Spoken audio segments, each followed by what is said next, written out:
But it looks like now we're back in business. Hi, everybody. I wanted to take a couple of minutes and just say, well, number one, wow, what's going on in Minnesota? We'll talk about that a little bit more a little later. But I wanted to talk about Kristin Smart and what's been going on in her case, and just leave you a couple of thoughts that I've had about that. Again, I didn't give anybody any notice that I was coming on, but thanks so much for those of you who have been able to just jump on real quickly. It's really nice to see you all there. I happened to be in some meetings, but I stepped out back to hurry and just share some thoughts that I've had about Kristin's case that I wanted to get on. And I'm going to put some links below that you can go out and search a little more. But let's talk about college freshman Kristin Denise Smart. And if you remember, she left a party in May of 1996 at California Polytech University. Now, her friends say she appeared to be intoxicated when she left the Memorial Day weekend party. It was somewhere around 2 o'clock in the morning when she left. She was discovered out on the front lawn, passed out by two fellow students who woke her up and said, "Let's walk you home." And they started to escort her to her home on campus in one of the dorms. Well, as they walked, another student named Paul Flores joined them. Flores eventually ends up escorting Smart alone when one of the students takes their car and goes home. And because it was a short distance on campus, the other two decided to just continue walking. As the final student leaving Flores alone peeled off to go to her room on campus, it left Flores and Kristin alone together. This was the last known sighting of Kristin by anybody. Now, it's kind of interesting because this was a holiday weekend at the university, Memorial Day weekend, and campus police assumed that Smart had just gone off on some kind of an unofficial vacation. It was something that's pretty common among students. I mean, we all probably did it. But as a result, her missing persons case took several days to initiate. Then nearly 25 years start to tick by, and we watch this clock slowly ticking by. Well, yesterday, police announced that they had made arrests in the case, and it was really a landmark deal. This is a big deal, and I wanted to just share with you, and again, I put the link down below, but there was a great article that was published by the Tribune about Kristin and her life. Most importantly, there was a discussion by the sheriff, and I want you to go in and listen to that discussion because he talks about the crime, her disappearance, and he talks about the arrest. It really gives you a lot of background information. But there you can also see information about the case. You can get information on Kristin. This young gal was a German immigrant whose parents brought her here when she was young, and she was attending school. But I think you'll really like that particular article. And I put it down below because I thought it was a pretty good article.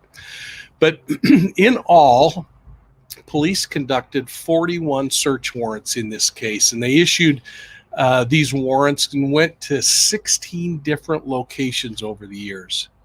Now, the sad news is that Kristin has never been found, even now that they've made an arrest in the case. And I don't know if you're aware of this, but this thing actually unfolded at the same time that Scott Peterson was being investigated for Lacey's murder. Now, he was eventually ruled out as a suspect in the case, but again, I thought that was really interesting. Now, here's something that I thought was really interesting too. Nearly 200 pieces of new evidence have been collected by police in the last couple of years. Another thing that I found interesting and that I'd love help from the community on is that Kristin's family sued Flores civilly for her disappearance. And the lawsuit seeked like $40 million from Flores and Cal Poly University, who was added to the wrongful death lawsuit.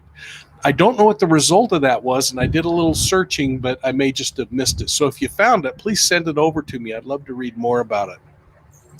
But along the way, California adopted legislation called the Kristin Smart Campus Security Act. And that's really a powerful bill, because what it does is it forces colleges to work with local law enforcement on issues involving violence against students, or in cases like this, missing persons. Really important legislation.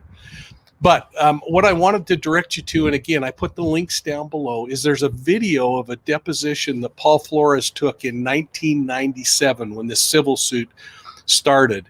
It gives you a chance to see the suspect back when the crimes occurred. And sadly, the only thing we hear from him is that he continues to invoke his Fifth Amendment right to self-incrimination instead of answering the lawyer's questions. You can feel the lawyer's frustration as he's trying to ask questions, and he finally remarks that, "Hey, I've got over 1,000 questions, but it's obvious that I'm not going to get Flores to answer any of those questions, including answering whether he was working in a job flipping hamburgers." So we can see how they absolutely push back from the very beginning. Well, again, as I said, 24 years passed, and law enforcement continued to follow leads and investigate. But something really cool happened, something that includes people like you. And that was that a podcaster named Chris Lambert created a podcast called Your Own Backyard. I'd encourage you to go to it. To Lambert's surprise, he received information and put people on his podcast that became critical witnesses.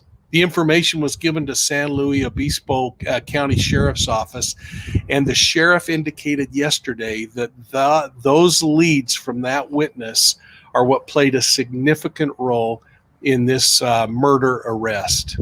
Well, if we look back just last year, or a few weeks ago, on March 15th, a search warrant was issued at Flores's father's home. His name's Ruben.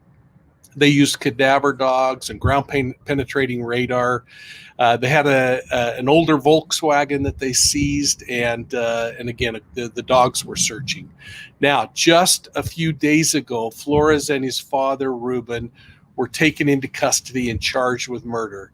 His father is charged with an accessory to the murder, and the younger Ruben, charged with murder, has a no-bail arrest, so he's not going anywhere. I wanted to touch on the fact that Kristin's family issued a statement saying, "For over 24 years, we've waited for this bittersweet day. It's impossible to put into words what this day means for our family. We pray it is the first step in bringing our daughter home," close quote. I mean, can you feel the emotion of this family? Yeah, there's some satisfaction that an arrest has been made, but their daughter is still missing. This kind of reminds me of the Kelsey Schelling case or the Suzanne Morphew case. The Smart families putting their faith in the criminal justice system, something that each of us should do. Well, they go on and they say, quote, "The knowledge that a father and son, despite our desperate pleas for help, could have withheld this horrible secret for nearly 25 years, denying us the chance to lay our daughter to rest, is an unrelenting and unforgiving pain," close quote.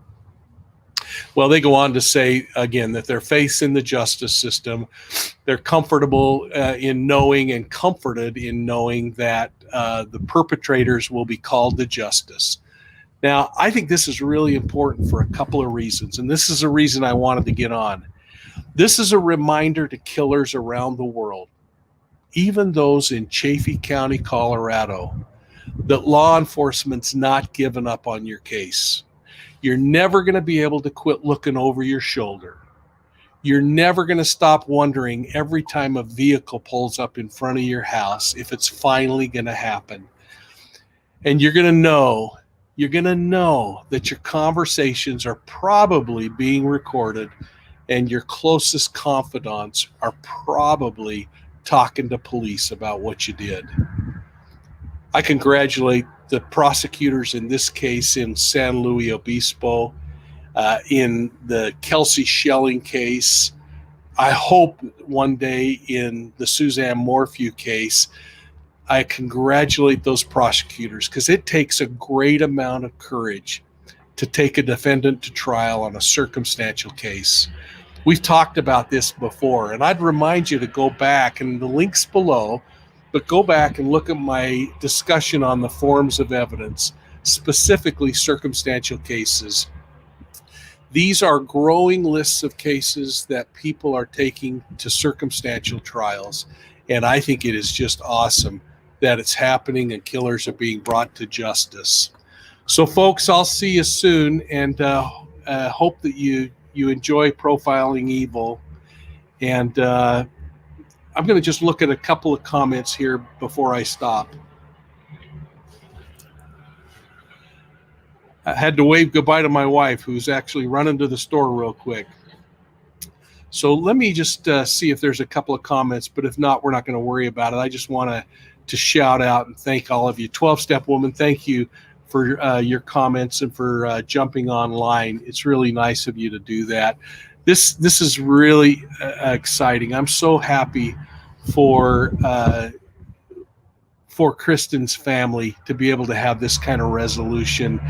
I hope that they find the body and that they are able to work some kind of a deal and get her located so she can be buried properly.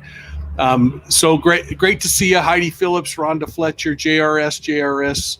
And folks, I'll tell you what, if you're not watching what's going on in the Chauvin case, there's some crazy stuff happening, and you would have only got my comments that came true today if you were a channel member. So please consider joining up and becoming a channel member.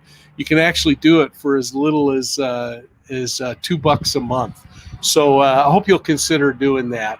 Let me just see if there's a question real quickly, and then we'll move on and give you back the rest of your day. Insightful says she's living where the case is, and she watched them at the Flores house the other day. That's awesome. There has been some great video coming out, so that's good to see. Coffee Bar Lady, great to see you. Alicia, thank you. Brian Young, thank you for that. Maui Girl, nice to see you. And again, I didn't give our mods any kind of notice. I just jumped on. As you can see, it's windy. I hope the audio is survivable. And while a little bit cold, it was snowing where I live yesterday, so we jumped in the car and drove south down toward Las Vegas to stay at our place and spend a little time. The wind really makes my bald head start to show up, but that's life, I guess. Well, folks, I really appreciate you. I appreciate all that you do for Profiling Evil, for your support. Again, I hope you'll consider some channel memberships, and want you to know that I really am interested in what's going to happen on Monday and Tuesday as closing arguments in the Chauvin case start to happen, and of course as we see things unfold with this case of Kristin Smart. Such a great piece of news that a suspect was arrested. Have a great day, and we'll see you soon.